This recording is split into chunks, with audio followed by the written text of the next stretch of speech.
Hello, hi everyone. Today I'll be showing you how to log into Workplace. You go to your mail inbox. If you see, you will receive a mail like this. Click on the mail, you will see this login box. There will be two buttons called Join Your Team or Join Today. Click on any one of them. I will click Join Your Team. It will take you to your Workplace login page. You see here tnschool.facebook.com. It can be your company name.facebook.com. Here you need to enter your email ID and your password.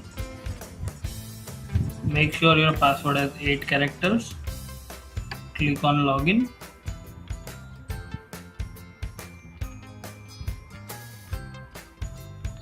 And now you are logged into your Workplace. It is very simple. You just need to follow these steps to log in. And now you are logged in.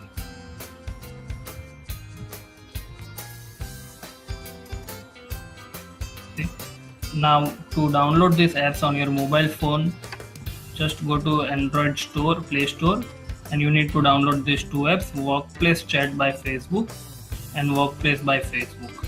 If you are using an iPhone, you can download this from iStore as Workplace by Facebook and Workplace Chat by Facebook. Okay, this is how you will log into your mobile phone and your desktop version. Thank you.